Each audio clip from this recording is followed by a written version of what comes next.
Welcome back to clean news MP. चलिए देखते हैं मध्य प्रदेश की 25 फटाफट बड़ी खबरों को। इससे पहले आप न्यूज को कहां से देख रहे हैं, हमें कमेंट में बताना बिल्कुल ना भूलें।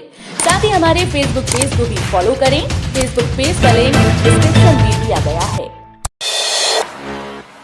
शिवराज सरकार की बड़ी तैयारी, 3000 युवाओं को मिलेगा रोजगार, 200 करोड़ का निवेश होगा। चौथी बार सत्ता में आने के बाद से ही शिवराज सरकार का फोकस युवाओं के रोजगार पर बना हुआ है। यही कारण है कि आए दिन जिलेवार रोजगार मेले लगाए जा रहे हैं और सीएम शिवराज सिंह चौहान के द्वारा बैठकें आयोजित कर प्रशासन और अधिकारियों को बड़े निर्देश दिए जा रहे हैं। इसी कड़ी में मध्य प्रदेश के युवाओं के लिए खुशखबरी है। युवाओं के रोजगार के लिए शिवराज सरकार ने बड़ी तैयारी की।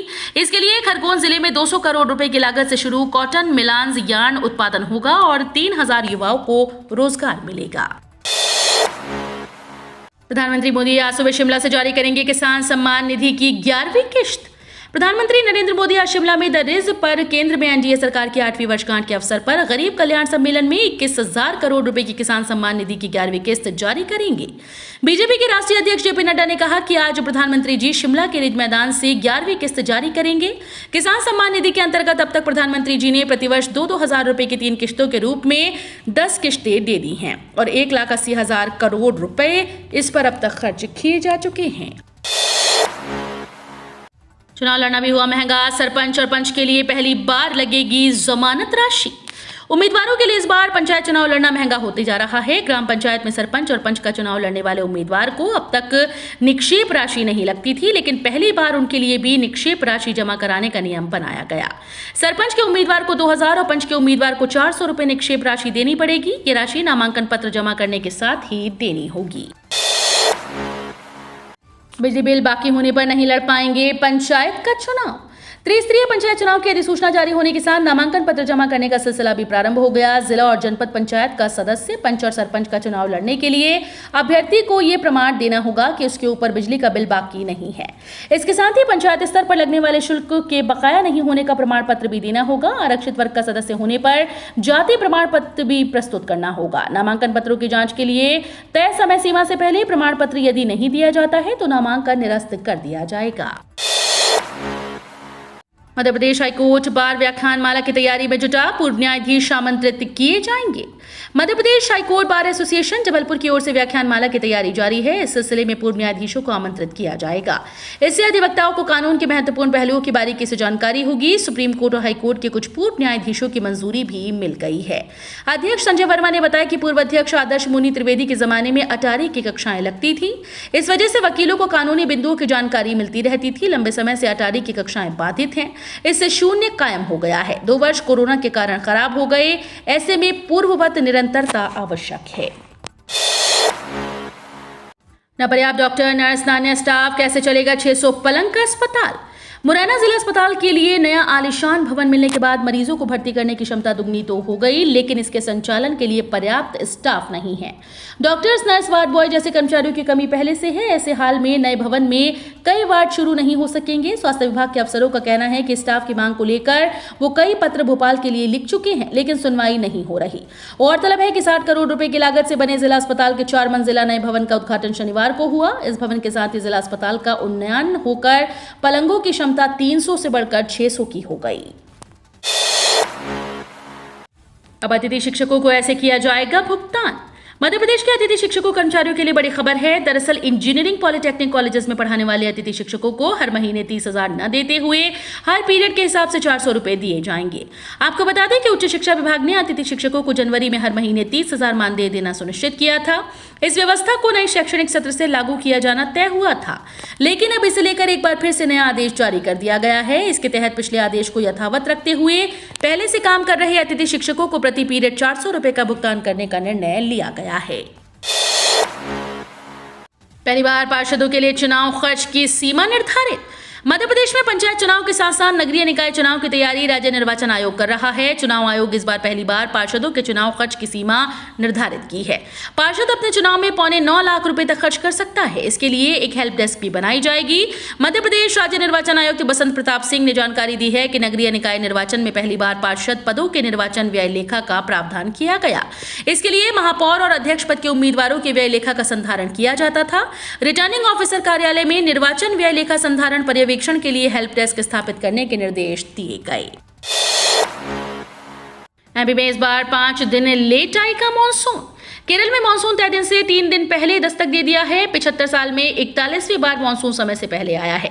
पिछली बार मॉनसून जब समय से पहले आया उसमें से 28 बार यानी 70% मौकों पर सामान्य से ज्यादा बारिश हुई। मौसम विभाग ने केरल के अधिकांश हिस्सों में मॉनसून सक्रिय होने की जानकारी दी। ईएफए विद्यालयों में आर्टिफिशियल इंटेलिजेंस एक विषय के रूप में पढ़ाया जाएगा। आर्टिफिशियल इंटेलिजेंस जैसे नवीनतम तकनीक के साथ भारत को विश्व के समक्ष खड़े करने की आवश्यकता है। इसके लिए विद्यार्थियों को एआई तकनीक का रचनात्मक प्रयोग और मानव कल्याण की दिशा में उपयोग करना सिखाया जाएगा, जिसमें यह पाठ्यक्रम अति उपयोगी साबित होगा। ये बात स्कूल शिक्षा राज्य मंत्री इंदर सिंह परमार ने मंत्रालय में राज्य मुक्त स्कूल शिक्षा बोर्ड की स्कूल फॉर ऑल विद्यालयों में आर्टिफिशियल इंटेलिजेंस पाठ्यक्रम पर 1 दिवसीय कार्यशाला के दौरान कही। ग्वालियर के 10 बच्चों को पीएम भेजेंगे छात्रवृत्ति, सिंधिया देंगे कार्ड और पासबुक। प्रधानमंत्री नरेंद्र मोदी सोमवार को वीडियो कॉन्फ्रेंसिंग के माध्यम से पीएम केयर्स फॉर चिल्ड्रन योजना के तहत दी जाने वाली सुविधाओं को जारी करेंगे। प्रधानमंत्री स्कूल जाने वाले बच्चों को छात्रवृत्ति हस्तांतरित करेंगे। इस कार्यक्रम के दौरान बच्चों को पीएम केयर्स फॉर चिल्ड्रन की पासबुक और आयुष्मान भारत प्रधानमंत्री जन आरोग्य योजना के तहत स्वास्थ्य कार्ड सौंपा जाएगा। यहाँ ग्वालियर कलेक्ट्रेट में नागरिक उड्डयन मंत्री ज्योतिरादित्य सिंधिया के मुख्य आतिथ्य में जिला स्तरीय कार्यक्रम शुरू होगा। ग्वालियर के 10 बच्चों को भी ये छात्रवृत्ति मिलेगी और केंद्रीय मंत्री कार्ड व पासबुक सौंपेंगे। नई शराब नीति के खिलाफ इंदौर में सड़क पर कांग्रेस, सीएम शिवराज के लिए लिखी 81 किलो की चिट्ठी। इंदौर में कांग्रेस ने मध्य प्रदेश की नई शराब नीति का सड़क पर उतरकर विरोध जताया। विरोध प्रदर्शन में सैकड़ों महिलाओं ने शिरकत की। प्रदर्शनकारियों ने मुख्यमंत्री शिवराज सिंह चौहान से नशे के कारोबार को बंद करने की मांग की है। विधानसभा क्रमांक 1 में पिछले कई महीनों से नई शराब नीति के खिलाफ कांग्रेस का लगातार आंदोलन चल रहा है। कल पूर्व मुख्यमंत्री उमा भारती को पत्र लिखकर कार्यकर्ताओं ने कांग्रेस के आंदोलन में शामिल होने का न्योता दिया था। विदेश से कोयले की सीधी नहीं होगी खरीदी, कोल इंडिया करेगी सप्लाई। रबी सीजन के लिए मध्य प्रदेश में विदेश से उच्च गुणवत्ता का कोयला खरीदी की प्रक्रिया को फिलहाल रोक दिया गया है। अब तापगृहों के लिए जरूरत का कोयला कोल इंडिया सप्लाई करेगी। विदेश से कोयला खरीदी की प्रक्रिया प्रदेश स्तर पर नहीं होगी। गड़बड़ी की आशंका को देखते हुए कोल इंडिया सीधे ये खरीदी करेगी। इस संबंध में केंद्रीय ऊर्जा मंत्रालय से निर्देश जारी हुए हैं, जिसके बाद Madhya Pradesh power generation company ने 974 करोड़ रुपए की 7.5 लाख टन कोयले की खरीदी को रोक दिया है। जल्द निपटा ले जरूरी काम, जून में 12 दिन बंद रहेंगे बैंक, हो सकती है परेशानी। बैंक से संबंधित कोई भी काम हो तो जल्द से जल्द 2 से 3 दिनों में निपटा लें, क्योंकि त्योहारों, जयंती या खास दिवस के कारण जून में पूरे 12 दिन बैंक बंद रहने वाले हैं। इसके चलते बैंकिंग संबंधित जैसे चेकबुक, पासबुक, एटीएम और अकाउंट और ट्रांजैक्शन के काम प्रभावित हो सकते हैं।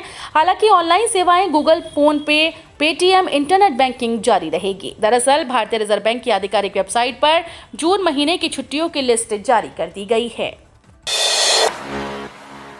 सीएम शिवराज सिंह के तो बड़े ऐलान, ऐसे मिलेगा लाभ, अधिकारियों कर्मचारियों को लेकर बड़ा बयान। सीएम शिवराज सिंह चौहान ने उज्जैन में कोठी भवन के पास 27 करोड़ 16 लाख रुपए की लागत से निर्मित नवीन प्रशासकीय संकुल भवन का शुभारंभ करते हुए कहा कि उज्जैन भक्ति, ज्ञान, कर्म, शिक्षा, त्याग, सेवा, वैराग्य की नगरी है। सम्राट विक्रमादित्य अपने योग्य प्रशासन और न्याय के लिए विश्वविख्यात थे। इस नवीन प्रशासनिक संकुल भवन का नाम सम्राट विक्रमादित्य प्रशासनिक संकुल होगा। कोठी पैलेस को हेरिटेज भवन के रूप में विकसित किया जाएगा। लाखों पेंशनर्स के लिए बड़ी अपडेट, डीएम ने दिए ये निर्देश, 30 जून तक पूरा करे काम, बंद हो सकती है पेंशन। सामाजिक सुरक्षा पेंशन योजना के पेंशनर्स के लिए काम की खबर है। 30 जून से पहले जीवन प्रमाणीकरण करवा लें, अन्यथा पेंशन बंद हो सकती है। इस संबंध में डीएम ने निर्देश दिए कि भौतिक सत्यापन 1 जून से 30 जून तक विशेष अभियान चलाकर किया जाएगा। इसके लिए सभी पंचायतों में लंबित पेंशनधारियों की सूची उपलब्ध करा दी गई। इस दौरान सभी जनप्रतिनिधि, पंचायत सचिव काम को पूरा करें। दरअसल सामाजिक सुरक्षा पेंशन योजना के तहत पेंशनधारियों के लिए जीवन प्रमाणीकरण अनिवार्य कर दिया गया। बावजूद इसके अब तक हजारों पेंशनर्स ने जीवन प्रमाणीकरण नहीं करवाया है। कमलनाथ ने कहा, हम हिंदू हैं पर धर्म को राजनीति के मंच पर नहीं लाते। हम हिंदू हैं और ये गर्व के साथ कहते हैं, पर धर्म को राजनीति के मंच पर नहीं लाते। कुछ लोगों ने धार्मिक कार्यक्रमों को इवेंट बना दिया। भाजपा समाज को बांटने और गुमराह करने का काम कर रही है। ये बात प्रदेश कांग्रेस अध्यक्ष कमलनाथ ने प्रदेश कांग्रेस कार्यालय में आयोजित पार्टी के विधि एवं मानव अधिकार विभाग के प्रदेश स्तरीय अधिवक्ता सम्मेलन में कही। उन्होंने कहा कि भाजपा पैसा, पुलिस और प्रशासन के दम पर दबाव बनाने की राजनीति कर रही है। जनता का ध्यान मुद्दों से भटकाने के लिए कभी खिलौने एकत्र करने के लिए ठेला चलाया जाता है तो कभी कोई और इवेंट किया जाता है। फर्जीवाड़े में स्क्रैप कारोबारी व कई कंपनी संचालक शामिल। 500 से ज्यादा फर्जी कंपनीज बनाकर 700 करोड़ रुपए से ज्यादा का लेन देन करने वाले गिरोह ने चौंकाने वाली जानकारी दी है। आरोपितों ने स्क्रैप कारोबारी और कई कंपनी संचालकों के नाम को बोले, जिन्होंने आरोपितों की मदद से सरकार को 700 करोड़ रुपए की शपथ लगाई। इस गिरोह में फर्जी दस्तावेज बनाने वाले शामिल हैं। पुलिस मोबाइल कॉल डिटेल और बैंक खातों के आधार पर जांच कर रही है। साइबर जितेंद्र सिंह के मुताबिक आरोपित सुलेमान मेघानी, अमीन बोधानी और फिरोज खान को जेल भेज दिया है, जबकि मुख्य आरोपित आमिर हालानी और अरशान मर्चेंट सेंट्रल जीएसटी के पास हैं। स्पेशल आईटी हब के साथ इंदौर बनता जा रहा है स्टार्टअप कैपिटल। आईटी के साथ ही अब इंदौर स्टार्टअप के मामले में भी तेजी से आगे बढ़ रहा है। स्टार्टअप कैपिटल बनते शहर में वर्ष 2018 तक नाम मात्र के साधन संसाधन मौजूद थे, लेकिन अब 5 से ज्यादा स्टार्टअप को तैयार करने के लिए बड़े इंक्यूबेशन केंद्र हैं और इनमें काम करने वाले स्टार्टअप नवाचार कर उत्पाद तैयार कर रहे हैं। 2018 में 100 स्टार्टअप भी नहीं हुआ करते थे, लेकिन अब संख्या 700 से ज्यादा पहुंच गई और 1000 करोड़ रुपए से ज्यादा के स्टार्टअप संचालित होने लगे हैं और एक स्टार्टअप यूनिकॉर्न में भी शामिल हो चुका है। मध्य प्रदेश के 21,077 स्कूल में है एक शिक्षक, कितने शिक्षकों की है जरूरत? मध्य प्रदेश में बेरोजगारी का आंकड़ा लगातार बढ़ रहा है। विभिन्न विभागों में पदों के रिक्त होने की बातें अक्सर निकलकर सामने आती हैं, लेकिन सबसे बड़ी बात शिक्षा विभाग से जुड़ी है। आंकड़ों की माने तो मध्य प्रदेश के अंदर सबसे अधिक शिक्षकों की आवश्यकता इस वक्त स्कूल को है। मध्य प्रदेश में 21,077 स्कूल केवल एक शिक्षक के भरोसे चल रहे हैं। प्रदेश में इस समय करीब 87,630 शिक्षकों की जरूरत है। राजधानी भोपाल हो या व्यावसायिक राजधानी इंदौर, बड़े शहरों, छोटे कस्बों हो या ग्रामीण अंचल, सभी जगह शिक्षा की यही हालत है। राष्ट्रीय कुश्ती में मध्य प्रदेश के पहलवानों का दबदबा, 8 पदक जीते इंदौर के पहलवान को स्वर्ण पदक। रांची में खेली गई राष्ट्रीय कुश्ती स्पर्धा में मध्य प्रदेश के पहलवानों का दबदबा बना रहा। प्रदेश के पहलवानों ने 8 पदकों पर कब्जा जमाया। इसमें 1 स्वर्ण, 1 रजत और 6 कांस्य पदक शामिल हैं। लंबे अंतराल के बाद इंदौर के विजय बहादुर व्यायामशाला को स्वर्ण पदक मिला। मध्य प्रदेश कुश्ती संघ के सुरेश यादव, विक्रम अवार्डी ओम प्रकाश खत्री ने बताया कि 29 मई को रांची में अंडर 15 राष्ट्रीय कुश्ती स्पर्धा संपन्न हुई। इसमें मध्य प्रदेश के पहलवानों ने दमदार प्रदर्शन करते हुए 8 पदक जीतकर तहलका मचा दिया। किसी की दीवार पर बिना अनुमति कुछ लिखा तो होगी सख्त कार्रवाई। जबलपुर जिले के सभी पंचायत निर्वाचन क्षेत्रों में मध्य प्रदेश संपत्ति विरूपण अधिनियम के तहत कड़ाई से कार्रवाई के आदेश जारी कर दिए गए हैं। इस संबंध में जिला दंडाधिकारी व कलेक्टर डॉक्टर इलिया राजा टी ने आवश्यक निर्देश जारी करते हुए लोगों से नियमों का पालन करने का आह्वान किया। जारी आदेश के मुताबिक किसी भी संपत्ति के स्वामी की लिखित अनुज्ञा के बिना सार्वजनिक दृष्टि में आने वाली किसी संपत्ति को स्याही, खड़िया, रंग या किसी अन्य पदार्थ से लिखना या चिन्हित करना विरूपित करना माना जाएगा। 8 सालों में किया गया 800 सालों का काम, रखी आधुनिक भारत की नींव और दुनिया ने माना हमारा लोहा। आजादी के बाद से ही हर प्रधानमंत्री स्वयं को आधुनिक भारत का शिल्पकार बताता रहा है, लेकिन पिछले 8 सालों में पीएम मोदी ने जो काम देश के लिए किया, वो देश को 800 सालों की लूट, निर्धनता और गरीबी से निकालकर उसे दुनिया के सबसे ताकतवर राष्ट्रों में लाकर खड़ा कर दिया। पिछले कुछ वर्षों के घटनाक्रमों पर यदि नजर डाली जाए तो प्रधानमंत्री नरेंद्र मोदी के कार्यकाल में दुनिया हमारी ओर आशा की नजरों से देखने लगी है। जहां भारत के पूर्व प्रधानमंत्री दुनिया में होने वाली बैठकों में पिछली पंक्ति में खड़े दिखते थे, यह हमारे यशस्वी प्रधानमंत्री जी का काम है, जो दुनिया के तमाम देश किसी भी फैसले को लेने से पहले भारत से सलाह जरूर लेते हैं। आयुष्मान भारत कार्ड का मिलेगा फायदा, 5 लाख रुपए की दी जाएगी सुविधा। आयुष्मान भारत योजना के तहत देखा जाए तो प्रत्येक परिवार को बड़े अस्पतालों में 5 लाख रुपए तक के इलाज की सुविधा मिलना शुरू हो जाता है। इस योजना के तहत बात करें तो हेल्थ पर होने वाला खर्च इलाज कराने वालों को नहीं देने की जरूरत होती है। इस योजना में सरकारी अस्पतालों में 5 लाख रुपए तक का इलाज बिल्कुल मुफ्त होता है। हालांकि सरकार की इस योजना का फायदा आप तभी ले सकते हैं जब आयुष्मान भारत योजना में रजिस्टर हो या आपका आयुष्मान भारत का कार्ड बनाना जरूरी होता है। उज्जैन के ऐश्वर्य वर्मा ने 4थी और इंदौर के उत्कर्ष द्विवेदी ने पाई 5वीं रैंक। यूपीएससी ने सोमवार को अपने परीक्षा परिणाम जारी कर दिए, जिसमें मध्य प्रदेश से भी परीक्षार्थियों ने परचम लहराया। उज्जैन के ऐश्वर्य वर्मा ने इसमें पूरे देश में 4थी रैंक और इंदौर के उत्कर्ष द्विवेदी ने 5वीं रैंक हासिल की। जबलपुर में पदस्थ आईपीएस अधिकारी प्रियंका शुक्ला की छोटी बहन मिनी शुक्ला का यूपीएससी में चयन 96वें रैंक मिली है। प्रियंका के दादाजी एसएस शुक्ला मध्य प्रदेश पुलिस में अतिरिक्त पुलिस महानिदेशक से सेवानिवृत्त हैं। धार की रहने वाली ट्विंकल जैन ने भी यूपीएससी में 138वीं रैंक हासिल की। वहीं बालाघाट में सहायक संचालक उद्यान सीबी देशमुख के बेटे राहुल देशमुख ने भी 349वीं रैंक पाई। तो ये थी आज की 25 फटाफट बड़ी खबरें। अगर आपको न्यूज़ पसंद आई हो तो वीडियो को लाइक और शेयर जरूर करें। धन्यवाद।